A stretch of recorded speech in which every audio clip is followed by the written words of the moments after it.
Hello, and welcome to our lightning talk from At Home in the Archives, creating and curating our physical and digital spaces. My name is John Yolkowski, and I'm the manager for Humber Archives, and I'm joined today by my colleague. Hi, I'm Shernett Bennett, and I'm the library technician in the archives. And together we are Humber Archives. Today we want to tell you about some of the outreach initiatives we've undertaken over the last 2.5 years, both virtually during the pandemic and now more in person.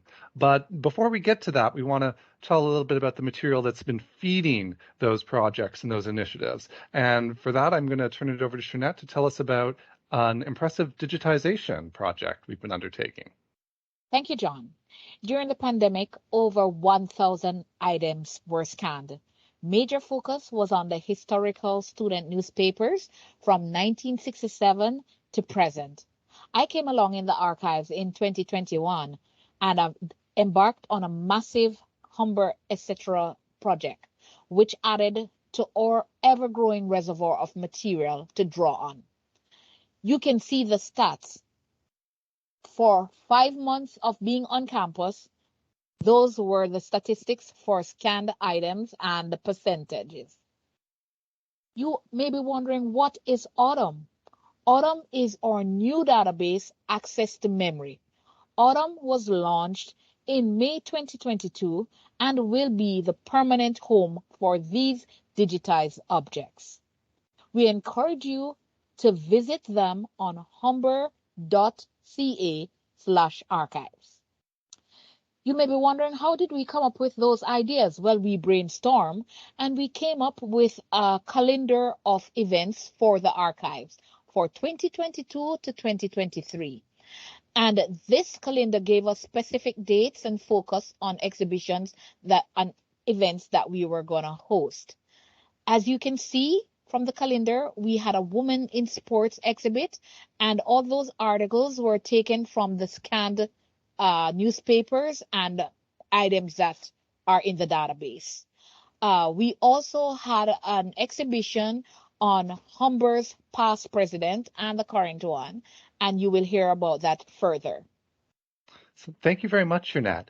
I'm now going to take you through some of the specific outreach projects we've undertaken, both the virtual and the in-person. So let's start with some of the virtual ones. So one of the events we ran a few times was archival storytelling. In this one, we had groups come together over teams, and in small breakout rooms, they were each given a digitized article from a newspaper or a photograph or another archival object, and were asked to write a creative story about it. So in this one, which is about the arrival of Humber's first computer in 1970, they were asked to imagine an encounter between this massive computer and a 2021 laptop, and what would those two devices say to each other? They then came back and shared their creative endeavors with the larger group. So it was a fun way to connect with archival items. Another virtual event we did was trivia. We brought together photos, articles, and other archival objects and used them to ask questions about Humber's history and test people on that. Our digitized audio, video, and photographs found life in other areas as well, too. With marketing, they found life on TikTok, which has made use of some video and photographs, such as in Humber in the 70s post you can see there. And also in some of the promotional items we've made, such as a Bluetooth speaker tuned into Humber Archives, which may look like an old-timey radio, but isn't. And it comes with a QR code for a digitized audio recording from the archives. And of course, our in-person spaces have opened up. So we've been able to start putting out exhibits in the library at the North Campus. And here's two examples. On the left, the Women in Sports one, which Shernett mentioned, and on the right, the Humber's Four Presidents, a retrospective, which looks at the four presidents Humber has had over its 55 years. And that's currently on display at the North Campus of Humber, which we would encourage you to check out if you're able to.